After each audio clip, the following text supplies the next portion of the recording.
لن نؤمن لك حتى نرى الله جهرة فأخذتكم الصاعقة وأنتم تنظرون ثم بعثناكم من بعد موتكم لعلكم تشكرون صدق الله العظيم.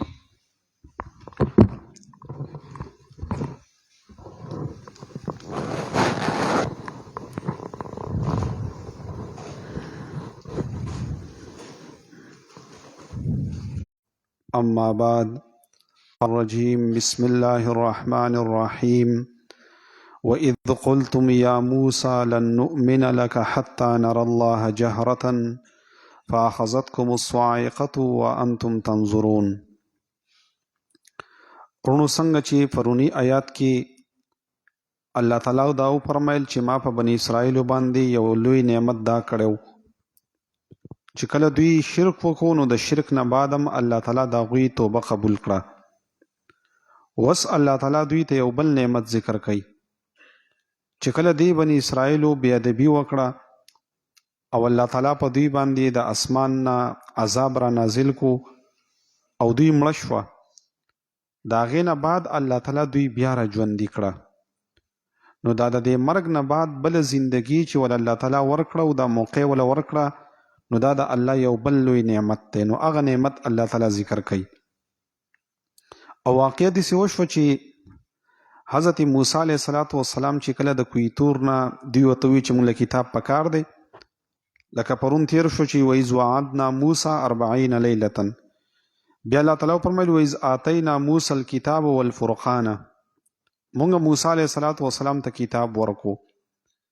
نو چې موسی علیه السلام کله دا کتاب راوړو د کوی تور نه راغې او ورته دا الله تعالی مله کتاب راکو. نو په دوی کې څه کسانو هغوی وی چې یاره مونږ په دې باندې یقین نه کوو، مونږ په دې باندې تصدیق نه کوو حتی نرى الله جهرة، چې الله تعالی مونږ په ډاګه باندې لیدلی نه وي نو ګوره مونږ په تا باندې یقین نه کوو. نو دا یو داسې خبره وه چې دا ډېره زیاته د بې ادبۍ خبره وه.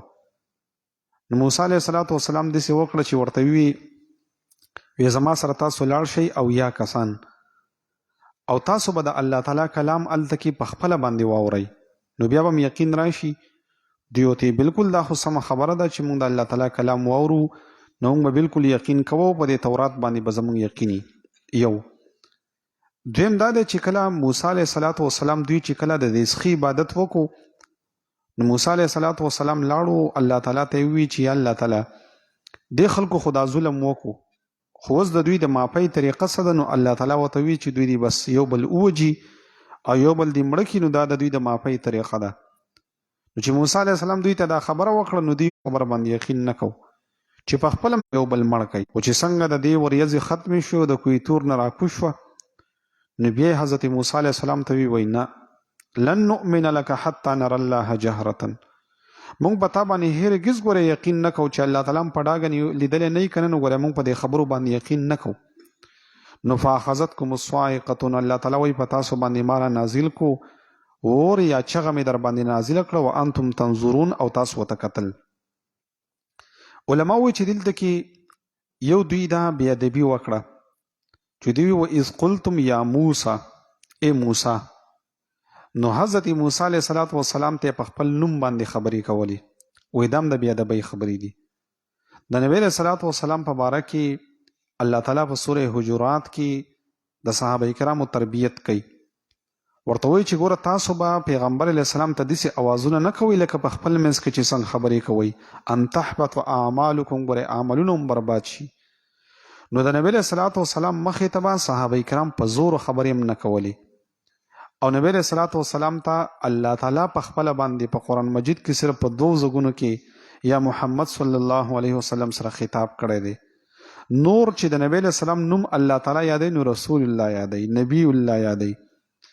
نو الله تعالی هم د نبی علیه السلام نوم نه اخلي. نو صحابه کرامو به د نبی علیه السلام نوم نه اخستو، رسول الله به ورته وي، د الله حبیب به ورته وي، د الله نبی به ورته وي، په الله ګران په پښتو کې موږ داسې وایو.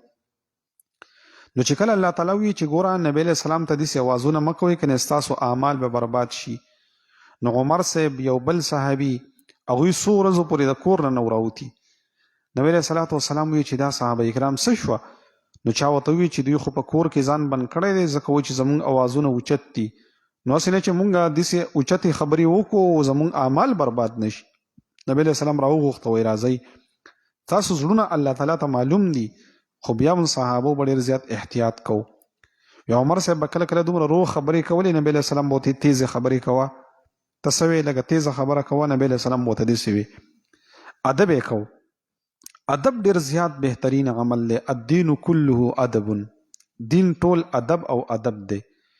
انسان کې چې کله لکه دا علما وایي با ادب با نصیب بې ادب بې نصیب. کم انسان کې چې ادبي الله تعالی هغه له ورکړه کوي هغه که مثلا د علم په میدان کې دی هغه که د حفظ په میدان کې دی هغه که د سکول دی د دې سکول د استادانو هم یقین وکړه چې د اوسه پورې موږ یې دومره احترام او قدر کوو لکه څنګه چې د خپل دیني استادانو کوو او اوسه پورې د هغوی د مخې ګوره موږ داسې تیزې خبرې نشو کولی. بعضې ټایم کې اکثر په دې سکولونو کې تقریبات یا بله زموږ یو استاد فارغېدو نظام الدین صاحب نو ما ته جواب کړی وي زه ته راشه نو ما چې هلته کې بیان کوو نو ما په هغه بیان کې داسې وویل ما باندې اوس هم د دې استاد هغه یره شته لکه څنګه چې مخکې وم هغه شان راباندې هغه یره شته. نو ادب چې دی که نه دا ډېر زیات بهترین عمل دی. دې کې ما تاسو ته بار بار ویلي دي د یو امام تیر شوی دی امام احمد بن حنبل رحمه الله. امام احمد بن حنبل رحمه الله یو لوی امام دی او د هغه به چېرته تاریخ ذکر کړو ډېر عجیبه انسان تیر شوی دی.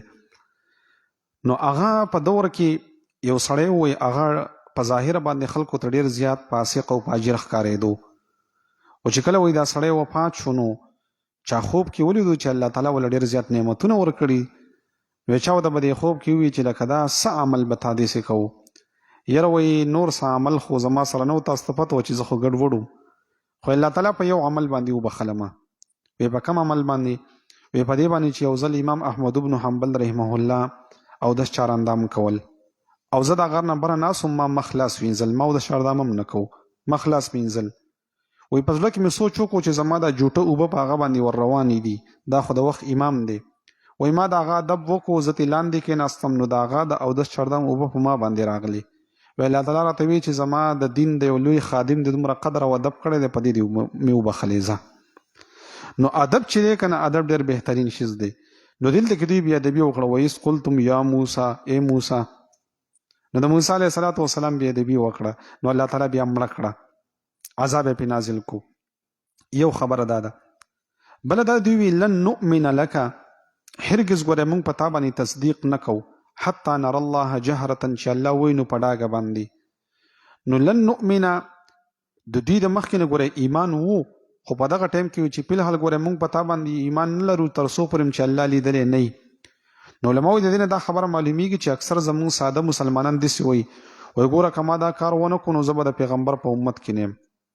بعض ټایم کې خلک وایي ګوره زه به مؤمن نه یم که ما دا کار ونه کړو وی دا الفاظ په احادیثو کې دی نه منه راغلی د داسې به نه کوئ او ګوره کار اکثر خلک بیا وکړي داسې اکثر سره رښتۍ یا بل څه مړی وایي که د دې وخت پیغمبر راپسې م راغلی وایي خبره نه منم بیا چې بس لږ غونته کې غټ سړی بوځي بیا ټیټ هلته کېناستي په هغه باندې چیم وڅکي وایي صحیح ده چې تاسو راغلي یې نو ستاسو نه خو لوی سړی نشته نو د پیغمبر نه اوچت کو که نه. نو دا معمولي خبرې دي خو انسان پې د ایمان نه خلاصېږي دې خبرو ته سوچ پکار دی. ایسته دې له خلک رابغېږي زه به د پیغمبر په امت کې نه یم او ما به دا حجونه چې دی نو د شیطان د اورئ تاسو که نه ما به دا کلمه په دروغه باندې ویلي نو دیم د قسم لن نؤمن لک ګوره هرګز موږ په تا باندې فلحال تصدیق نه کوو حتی نر الله جهرة چې الله هم په ډاګه لیدلی نه وي. نو دا کلمات دا خبرې د بني اسرائیلو دي د دې نه ځان ساتل پکار دي. حتی نر الله جهرة تر دې پورې چې وایي نو موږ الله تعالی لره په ډاګه باندې دوی دا خبره وکړه. نو چې دوی کله دا ووي ګوره دا خبره هم دوی د ټوغو دپاره کړې وه کنه موسی علیه السلام هم د الله نه درخواست کړی و چې کله په مینه کې راغی وایي الله تعالی خپل ځان راته وښیه که نه نو الله تعالی ورته لن تراني ګوره ته ما نشي لیدی خو دې غر ته وګوره دې ته تجلي کوم جو که دا په خپل ځای ټینګ شو جو ته به مې وویني. نو موسی علیه السلام هم د الله د لیدلو سوال کړی و خو هغه د ادب په تقاضا کې و هغه د احترام و نو هغه الله تعالی ورته په هغې باندې څه ونه وي لکه حدیث شریف کې راغلی دي و یو سړی چې دی نو هغه چېرته کې دی ډېر الله تعالی پې نعمتونه وکړي وایي ډېر زیات په مینه کې راشي نو الله تعالی ته وایي چې یا الله تعالی ته زما بنده یې او زه ستا رب یمه لکه په کار خو داسې وایي چې انسان داسې وایي چې یا الله ته زما رب یې او زه دې بنده یم خو د انسان داسې په مینه کې راشي وایي چې یا الله تعالی ته زما بنده او زه د رب یم. الله تعالی بسې د خپل شان مطابق وخاندي چې وزده ته وګوره دی چې دی نو دی په مینه کې دی، په شوق کې دی. لکه علما داسې وایي چې یاره یو شپنکې هغه دا خبره کوله چې یا الله تعالی ته که چېرته کې ما لیدلی وې نو لکه زه به ستاسو سره داسې سلوک وکړم، داسې به وکړم، مینه به وکړم. دا الله تعالی وایي چې دی نه پوهېږي، زه په دې میم بخلی دی، څه خبره نشته. یو انسان نه پوهېږي، د مینې خبرې کوي. یو داسې دی چې دوی دا د ټوغو دپاره ووي، وایي لن نؤمن لک حتی نر الله جهرة. مړه ګوره موږ په تا یقین نه کوو چې الله هم په ډاګه لیدلی نه وي که نه، نو یقین د باندې نه کوو. نو په دې کې خو یو نبی علیه السلام ته تسلي دی چې پیغمبره دوی ګورې حضرت موسی علیه السلام ته هم داسې خبرې کړي دي، نو که تا ته کوي نو خفه کېږه بې ما. نو چې دوی دا خبره وکړه نو فاخذتکم الصاعقة، الله تعالی وی ونیو تاسو لره چغې. نو صاعقه یو مطلب دا دی چې په دوی باندې الله تعالی چې دی نو د اسمان نه اور را نازل کو، دا ټول اویا کسان یې وسېزل. یا دا دی چې په دوی باندې جبرائیل علیه السلام راغی او چغې پې ووهله، دا زړونه وچاوده. او یا دا دی چې دا فرشتې چې کومې دي نو دوی چې راغله په دغه ټایم کې نو د دوی دا کشار او د دوی دا هیبت دومره و، د دوی دغه وزر او هغه کشار یې دومره و چې په دوی باندې چې دی نو څه هیبت راغی او دا ټول مړه شوه. وانتم تنظرون، او تاسو ورته کتل. نو څه ته یې کتل؟ دوی دې تندر ته کتو چې را روان دی په مونږ باندې، یا دې فرشتو ته یې کتل چې هغه د سره نازلیږي، دا کړسرار جوړ دی او څوک را روان دي، نو دا هیبت. یا دا چې یو بل ته به یې کتل، یو بل ته به یې کتل چې ګوره دا پلانکې مړ شو، دا بل مړ شو، نو یو بل ته یې کتل. یا وانتم تنظرون مطلب دا دی چې دوی انتظار کوو چې الله تعالی ته خو مو ووي چې مونږ دې یینو، خو چې ورېږه څه وایي الله تعالی څه وایي چې خبره م قبلوي که نه، نو په انتظار کې ناسو. دوی چې په انتظار کې بس یو کړس پې راغی، یو تندر پې راغی، ټول یې وسېزل. وانتم تنظرون، تاسو ورته کتل. چې کله دوی مړه شوه نو موسی علیه السلام الله تعالی ته درخواست وکړو چې الله تعالی دا خو قمقل خلک دي، دوی خو نه پوهېږي، نو که چېرته کې تا داسې فیصله کړی وی چې د مخکې نه به دې زم مړ کړی وی. موسی علیه السلام خو هم جلالي دی، الله تعالی ته وایي ګوره که د مخکې جو فیصله دې کړی وي چې زه به دې مړه کړی وی او دوی به دې مړه کړی وی، نو اوس چې دا ځال ته کې لاړ شم نو دې خلکو ته به څه ویمه؟ نو الله تعالی ورته ثم بعثناکم من بعد موتکم، د مرګ نه بعد الله تعالی بیا م راپاڅولی. نو علما وایي چې کله دوی راپاڅېده نو د یو به دې بل ته کتل چې هغه دی راپاڅېده، روح پکې راغی او راپاڅېدو، یو بل ته به یې کتل راپاڅېده. لعلکم تشکرون، د پاره دی چې تاسو شکر ادا کوئ. نو الله تعالی په دومره لوی نعمت وکړو او دوی چې دنو د هغې نه بعد هم شکریا نه ادا کوله. من بعد موتکم، وروسته د مرګ ستاسو نه. وایي تر دې پورې چې دوی ته وروسته هم د خپل مرګ احساس کېدو، د دوی په دې وجود کې دومره درنوالی او د دوی دومره د اډوکې هغه دردېدلي وو چې وروسته به ورته هم احساس کېدو چې یاره مونږ مړه شوي وو خو الله تعالی راپاڅول. اوس په دې کې عبرت یو دا دی چې الله تعالی په خپل قدرت ښکاره کو چې ګوره زه غرب یم چې ما په تاسو باندې تندر را نازل کو او بیا مې راپاڅولی، ژوند مې دله درکو، نو خپل قدرت الله ښکاره کو. دویمه دا و چې په دې کې اثبات د آخرت الله تعالی ښکاره کو چې دوی ته وایي چې ګوره زه هغه رب یم چې تاسو مې مړه کړئ واپس مې راپاڅولی، نو دقه شان به تاسو مړه شئ او په آخرت کې به الله تعالی وایي زه تاسو راپاڅوم.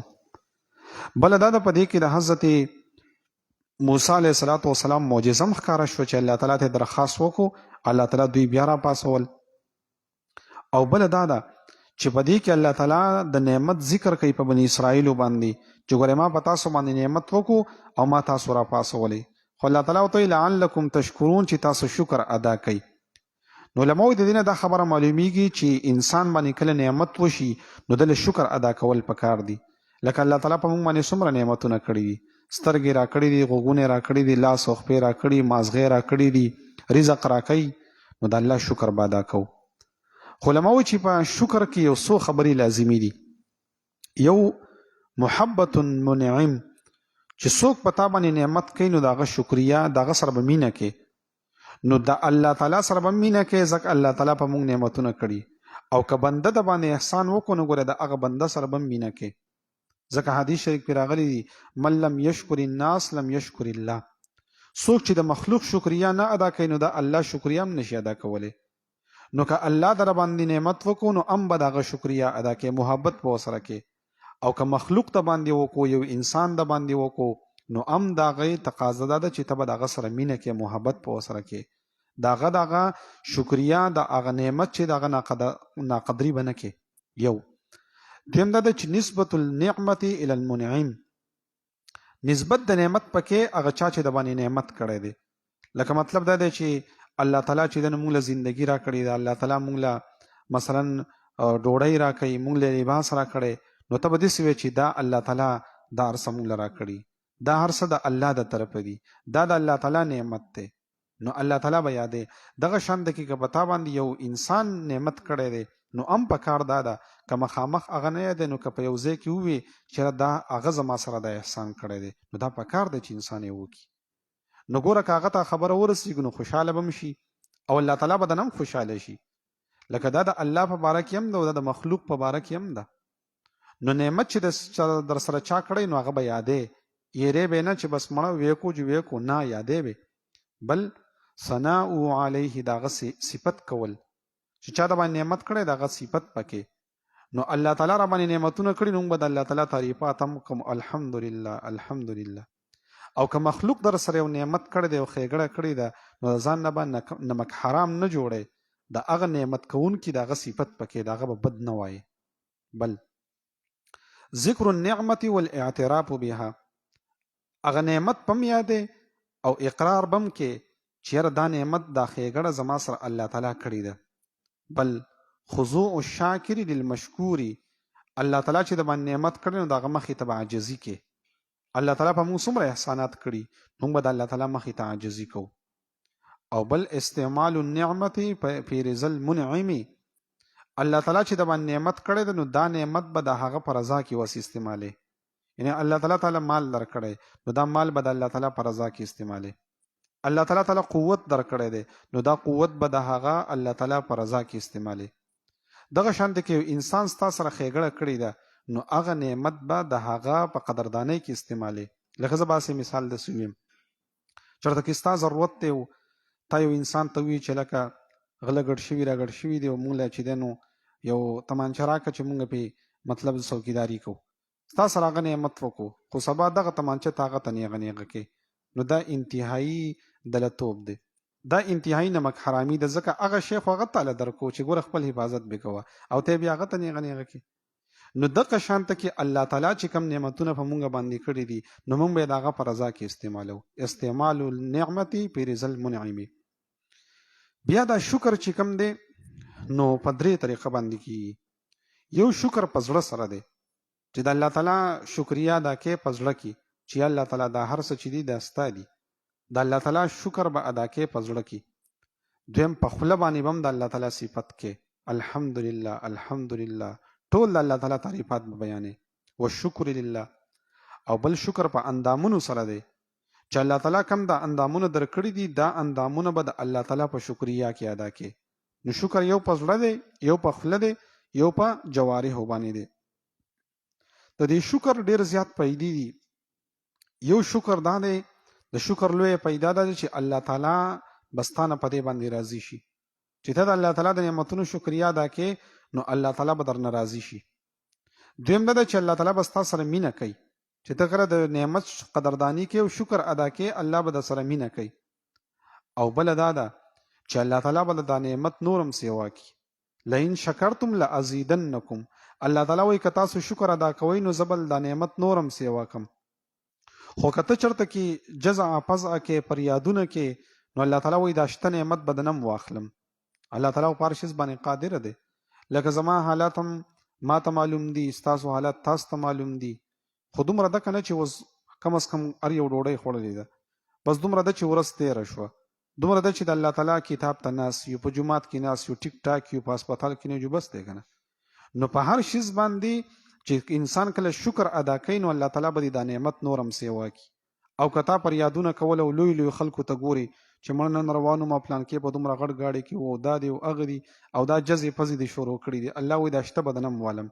په هغه موټر سایکل چې ګرځي یا په سایکل باندې به دنم واخلم داسې بیا ګرځي. بس شکر پکار دی په هر حال کې. هو د الله تعالی نه غواړه الله تعالی مالا دا نعمت راکړه دا راکړه، خو په دې شته دی شکر دی، ګوره رب په دې شته دی شکر دی. نو شکر پیدا ده. بل دا چې کم انسان شکر ادا کوي الله تعالی وته عذاب نه ور کوي.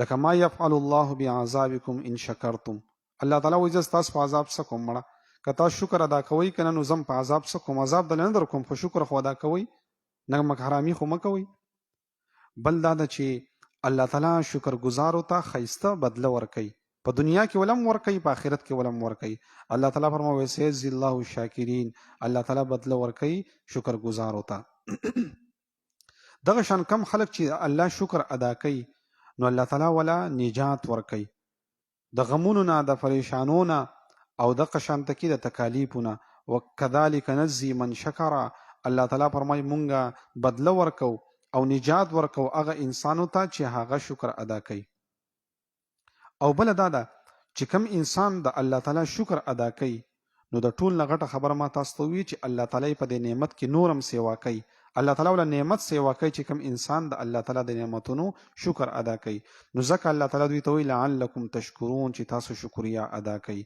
نو بنی اسرائیل ته خبرې دي خو موږ ته بکیم ترغیب دی چې الله تعالی وی ما په تاسو ډیر نعمتونه کړی دي ګوره د نبی له صلوات و سلام په امت کې الله تعالی موږ پیدا کړیو موږ الله تعالی سوال نه وکړي موږ ته الله تعالی کلمه نصیب کړی ده موږ الله تعالی ته ویلی نو د مور په غیږ کې موږ ته کلمه نصیب شوې ده دا د الله لوی نعمت دی د الله تعالی شکر دی په دې شکر پکار دی بیا الله تعالی مسلمانان پیدا کړي او الله تعالی دومره ژوند راکو دغه شان الله تعالی رزق راکړي الله تعالی عزت راکړي الله تعالی چې دنو اولاد راکړي دي دا ټول د الله تعالی نعمتونه دي نو شکر پکار دی په هر حال باندې الله تعالی له رحمت دی او الله تعالی له شکر دی الله تعالی د ټول په نعمتونو کې اضافه فرمایي واذ قلتم هر کله چې وی تاسو یا موسی اے موسی علیہ السلام لن نؤمن لك هرگز مونږ یقین نکو پتا باندې حتی نر الله تر دې پورې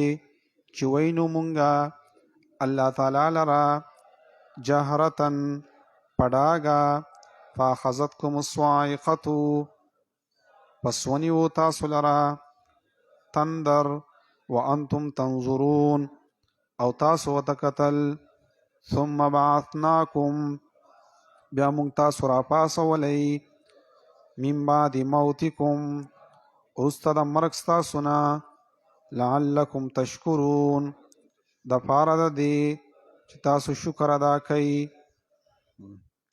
الحمد لله رب العالمين والعاقبة للمتقين الصلاة والسلام على رسوله محمد وعلى آله وأصحابه أجمعين ربنا تقبل منا إنك أنت السميع العليم وتب علينا يا مولانا إنك أنت التواب الرحيم اللهم لا تقتلنا بغضبك ولا تهلكنا بعذابك وعافنا قبل ذلك اللهم اجعلنا من الشاكرين برحمتك يا أرحم الراحمين